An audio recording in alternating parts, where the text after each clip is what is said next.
Welcome to Art Ed Radio, the podcast for art teachers. This show is produced by the Art of Education University, and I'm your host, Tim Bogats.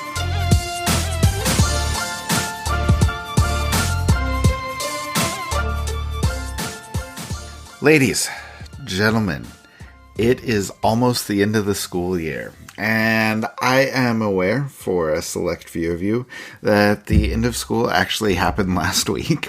And the rest of us are happy for you and a little bit jealous and just kind of wondering when it will be our turn to step away. And most importantly, how we survive until that time actually comes. Because let's face it, the end of the year is difficult on art teachers. There is so much left to be done, so much to deal with. And maybe foremost on all of our minds, the kids are just not that interested in being there. So today we're going to talk about how you can keep your kids engaged, keep them interested, and keep them creating art through the end of the year. Now, my guest today is going to be Jordan DeWilde. You probably know Jordan as Mr. DeWilde on social media and on his website. And as of last month, he is now a writer for The Art of Ed. Now, we are very excited to have him. And after talking on the podcast here with Sarah Krajewski last month and Nick Gale just a couple weeks ago, that completes the trifecta of new writers that we have. Now, Jordan has so many great ideas for just about everything he does, honestly, and I want to ask him to share a few of those. In particular, he wrote a great article a couple weeks ago that is going to be relevant to what we're talking about keeping your kids engaged at the end of the year. So I hope that can serve as kind of a jumping off point for a bigger discussion, and I hope we can dive into a variety of topics. Now, before we get to the interview, though, I'm just super excited about this, so we have to keep talking about the Art Ed Now conference. We announced our featured presenter, Ron Clark. If you don't know Ron Clark, he is a best-selling author and amazing educator, and you're going to love hearing from him as his presentation is going to cover so much about his career in education, his passion for working with kids, stories from his time in the trenches and his founding of the Ron Clark Academy. He is an exciting speaker. He's an inspirational speaker, and I think you're going to love him. Now, if you can't wait for the conference and July 25th, I'm going to let you in on a little secret. He's going to be on the podcast next week. Can't wait for that. And honestly, can't wait for the conference as well. So you can find out more about the conference and reserve your spot at artednow.com. If you sign up now, you get your swag box with products and samples and materials that you can use in your art room, and those get taken quickly. So do not wait to sign up. Make sure you go register. Make sure you tune in to the podcast next week so you can hear from Ron Clark himself. All right, that is it. As I said, I'm just really excited about the conference. So I'm sorry, you're just going to have to keep hearing about it. But for now, let's bring on Jordan and I'll go ahead and get the interview started.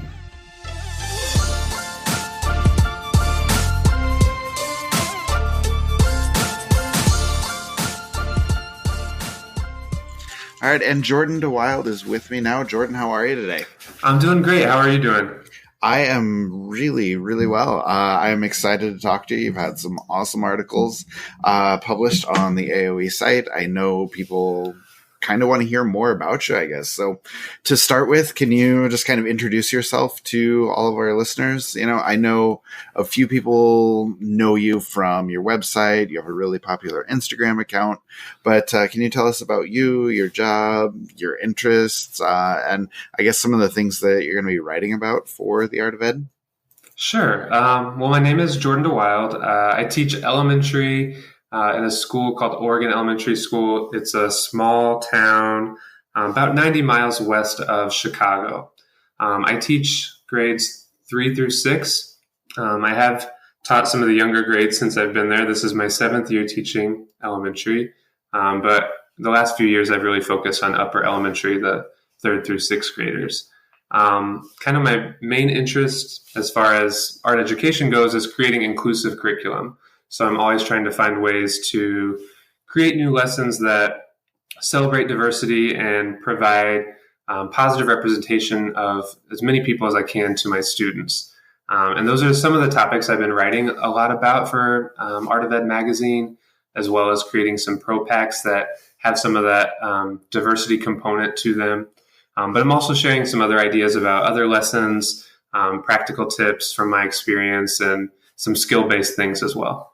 Yeah, that all sounds really good. Like I said, people have responded really well to kind of what they've seen so far. But you have an article about, keeping kids engaged at the end of the year. And that's one that I really wanted to talk about because it's so apt, like it's so important right now.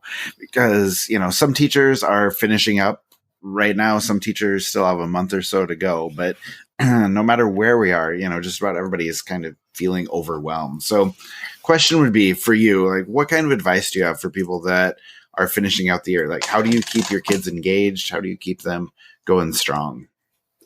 Yeah, it's a really hectic time of year, stressful time of year. So I think anything you can do to make your classroom more engaging and make things easier on yourself are going to be welcome for you and your students. So some things that I do, I like to throw students kind of a curveball, give them something new that they haven't experienced before.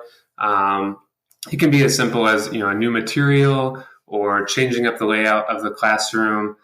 Sometimes just those simple fixes, simple changes can really do a lot for your classroom. So like whether it's, right now I have 6 tables for my students, but if I just change that into like a horseshoe formation or just 3 long tables instead. Just that simple change kind of changes the vibe of the classroom environment. As far as lessons that making them engaging, like giving students a new material. For example, my 6th graders were working on Mayan glyphs. And so instead of just having them draw or design a glyph of their own on paper, I've given them metal tooling foil. So they get to use something that's metallic and shiny. It's tooling foil, which they've never experienced before. So essentially, they're just drawing their symbol out, but because they're making a repoussé on that, they're carving into the foil. They're really into it. It's something they haven't done before, and they get to use Sharpie permanent markers to add color to it later. So they get really into that because it's something they haven't experienced. Likewise, my 4th grade students were doing Gyataku fish printing. Just the magic of that process, a print, is really engaging for them. We're making these kind of light wash paper backgrounds for them, so they get to use a spray bottle full of watered down tempera paint. So just that simple thing of, they get to use a spray bottle to spray paint onto paper. Like they're super into that. They think that's great. So it's stuff that they're not expecting, stuff they haven't done before. The fish prints, they get to paint a rubber fish. That's, mind blowing for them. So they're really into that, and that helps them get excited about coming to art. They're more engaged. They're more in tune to what you're teaching instead of doing, I guess, more of the same. They're not doing another drawing that they've done before or another painting project. It's something completely new, completely out of their realm of previous experience. So they're a little bit more engaged. One other thing I would suggest maybe doing to make things easier on yourself is, try a new project that you haven't done before, that your students haven't done before, but instead of, sectioning that off to one grade level, maybe do it with a couple grade levels. So that's one less thing you have to prep, one less set of resources and materials you have to get ready. And I find that's really helpful for both the end of the year and the beginning of the year. Both can be very stressful times. If you can do a project that's with all your grade levels, or maybe a couple, or here and there, it makes life a little easier on you. You get to test out a new project. You can decide whether you want to keep it later or not, and maybe select one grade level you want to do that with in the future. But for that first run, do it with as many classes as you can. Save yourself some time and energy by less prep work. And, hopefully engaging your students and doing something new that is engaging for you as well. Yeah, I think that's some really good advice. And, I always try and follow. I feel like the end of the year is the perfect time to try out those new lessons. It's a good trial run to see if it's something that, you'd want to put in your permanent rotation of lessons. Right. But another thing in your article that I had to ask you about here, one of your suggestions in there is to have your kids collaborate. And I have to admit, like when I first read that, I was kind of dismissive. I'm like, now is not the time to, have kids collaborating because things are just so crazy. Like, do we really want to add that kind of chaos to our classrooms? But you seem to feel pretty strongly that it's worthwhile. So can you just talk a little bit about that? Like why you think collaboration is going to be good for kids at the end of the year here? I think it's definitely probably an unpopular opinion at this time of year to open up your classroom for that kind of chaos. But right. I think at this time of year, it's kind of if you can't beat them, join them. Okay. Lean into the chaos. They're already wanting to talk. They're already wanting to get out of their seat. So how can you allow them to do that while still structuring some learning experiences, some creating opportunities, and keeping them busy still, so that it's not just a free for all. But collaboration it has worked well for me at the end of the year. It's something again, it's something that makes the kids excited coming to class, and you're not fighting the shutdown at the end of the year that sometimes happens with students. So letting them collaborate. I've done a couple projects at the end of the year that have worked well with collaboration. I did students created a basketball court design based on this collaboration that Nina Chanel Abney did with the University of North Carolina. So she was an artist in residence there and then worked with college students to plan out a mural on a basketball court. So I have students come up with their own ideas for what they would put on a basketball court, but they have to work with a partner to combine their two ideas. So they get to pick a partner, they're collaborating, they're sharing ideas, they're talking about symbols and how the artists use symbols and what symbols they want to use. Mm-hmm. So there's, they're excited that they get to work with their friends. They're excited that they're, making this basketball court design, which is something they hadn't thought of before. So it's something that they're engaged in. A bigger collaboration project I've done in the past has been doing a mural, an actual larger mural based on the work of Keith Haring. So it kind of was the ending project, that students had been leading up to with other Keith Haring related works before, but they collaborated to create this large mural in the back of the classroom. Mm-hmm. And so they got to be out of their seats. Everybody had a job. So it wasn't just like everyone was painting and it got crazy and it was out of control. Not everyone was painting at the same time. Some of them were working on their individual projects. Some of them were lead designers and they were doing the outline of the figure on the mural while they had a team of painters that were painting the interior. Others were documenting the process. So I let them use cameras and a video camera to kind of go around the room and take pictures and video of what students were working on. I had some think of ways to reflect on the project, what they liked about Keith Haring, what they did for their individual project. We did what I called a social issue project. So they had to use Keith Haring figures to address some sort of social issue that they chose. So they could talk about that. They could talk about what they liked about the mural, the process of all that. So there was plenty to do. There was lots going on. Everybody had something that they could do, even if they weren't doing the act of painting on the mural. They had something else they could be working on. That really works for me, something that I really like doing. But then again, I am also a teacher that likes a very social classroom atmosphere, and that's not everyone. And I think that comes from my own school experience. Like I had art teachers that also liked that, and we were at kind of lab table settings and we talked throughout the whole class, but we were working.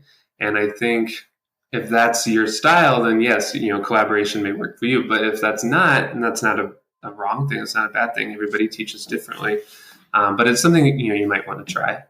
Yeah, I think that's good advice also. And you mentioned a couple things in that answer that I want to ask about. I'll try and kind of tie them together.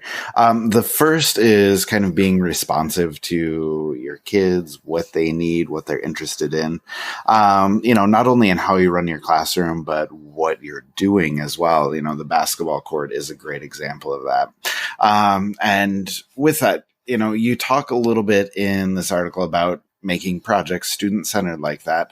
And you discuss the court design and a couple other things in your article about connecting with kids who are interested in sports. So I guess the question is, like, tying that all together, why do you think that doing student-centered projects is so important? And what do you think kids gain from you doing that, from you designing your lessons like that? I think, after a while, they start to realize that each project is going to be unique to them. And that's what I want them to kind of get from my classroom, that they are not just creating artwork that is pretty or that follows X, Y, and Z directions. They are making unique things that are about themselves. So, in that article, I'm giving lots of examples of how students have approached my projects with a sports theme. But in that same project, there may have been a student in the same class that was really into animals and just has this whole animal theme. Or it might have been a student who's really into video games and they put in this whole video game theme. So it's, there are project requirements and project steps and parameters, but, incorporate something about yourself within that project so that not every project looks the same.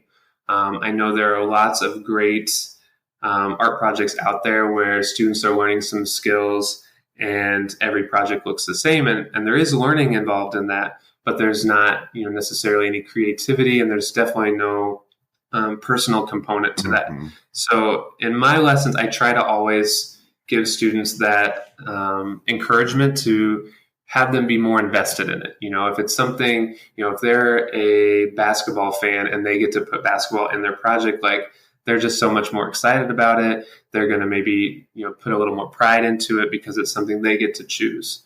And that's something my school district has really been pushing across the board in all classes the last couple of years is, right, having students be involved in their learning and have them take ownership of what they are learning. Yes, we have standards to address and to meet, but how can we make students see that, those apply to them personally, not just to third grade, but themselves uniquely? Yeah, I think that's awesome. And I love that, your district is trying to bring that everywhere, because I think it is so valuable and it's something that we can do really, really well in the art room.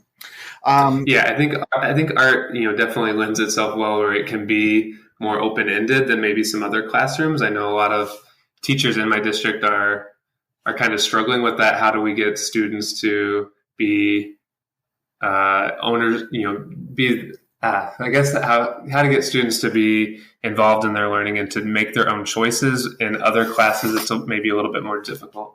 Yeah, absolutely. That's somewhere where we can 100% lead the way. And I think, art teachers in that case have something to offer, the rest of the teachers in the building. So for sure, it's something we do well. I also wanted to ask you, you've obviously been super busy with AOEU stuff.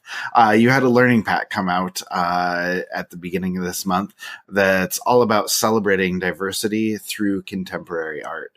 So you just kind of touched on this briefly at the very beginning, but can you tell us a little bit more about why you're passionate about that topic, and also a little more about the learning pack, like what kind of ideas teachers can get when they're watching you in that pack? Sure. So creating, inclusive curriculum, celebrating diversity, that has kind of been the core of my teaching philosophy, even before I started teaching or before I knew I wanted to be a teacher. That was just some of the topics that I really enjoyed most in school. I had teachers that sparked that interest, and I remember learning about the Harlem Renaissance and World War II and the Civil Rights Movement of the 1960s in my language arts classes or in my history classes or even in my art classes too. And those figures, those stories from those units specifically were ones that stuck with me long after, I was done with school. Yeah. So when I decided to become an art teacher, I think that was just kind of a natural progression. I could incorporate some of those things. And once I went into school to go into broadcasting, and then I decided, no, I should have been an art teacher. So I went to grad school, and I was really concerned about becoming a teacher and also being a gay man, and how that might be a difficult career choice for me. And there were several people, including even some of my professors, who made comments that, LGBTQ plus educators should either be in the closet and remain silent about their identity, or should choose a new profession. And so that was, a little bit difficult for me, and I struggled with that. But I had a professor who encouraged me to not only be authentic with my life and to become a teacher, but research these concerns. So I started researching all these issues in art education. NAEA has a LGBT issues caucus, and there's lots of information out there. But as I was doing this research on LGBT educators, I naturally started finding more information about why these issues needed to be advocated for young students, and to show them, inclusive classrooms, safe spaces, and those types of topics. And so my research started to shift and really seeing that, multicultural education, some of those same reasons for including race and ethnicity diversity in your curriculum could apply to sexual orientation and gender identity. So I really kind of took those learning experiences from my own school, where I was really interested in these different cases of overcoming adversity and resilience from different cultural groups, and then what I wanted to do for LGBTQ plus students, and that's just been a big part of my curriculum since then. Making it as inclusive as possible, whether it's race, whether it's ethnicity, cultural groups, different countries, sexual orientation, gender identity. I try to incorporate as many people, many artists, many issues as I can within my curriculum, so that my students have positive representation of everyone. And that's a big part of what the ProPack is about.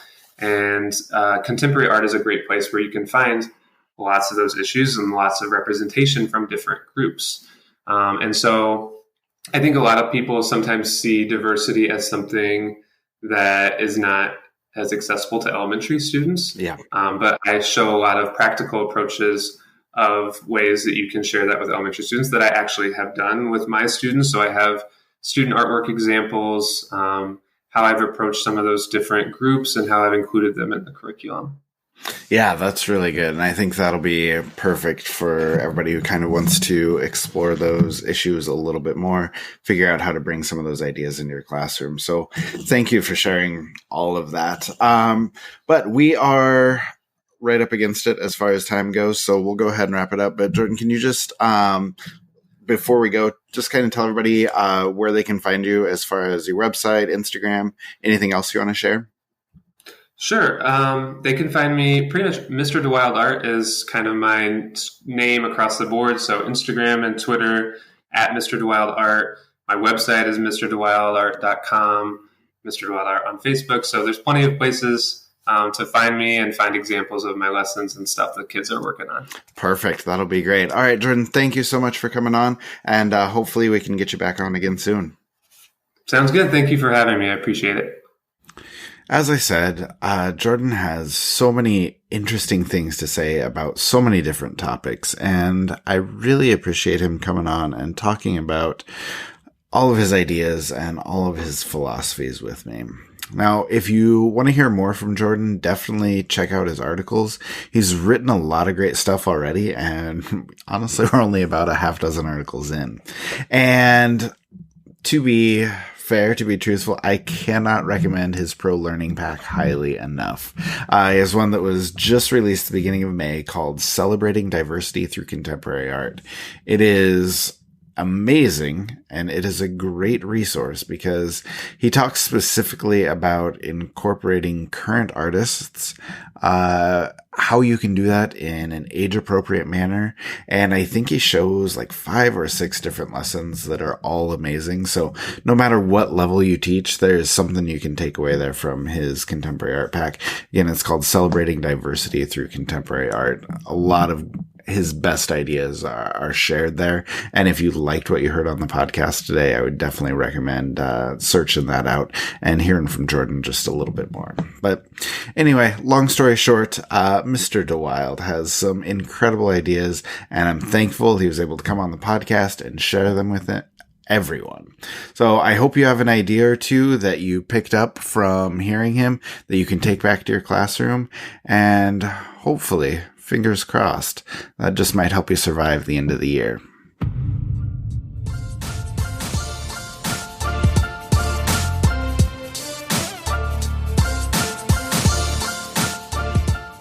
Art Ed Radio is produced by the Art of Education University with audio engineering from Michael Crocker.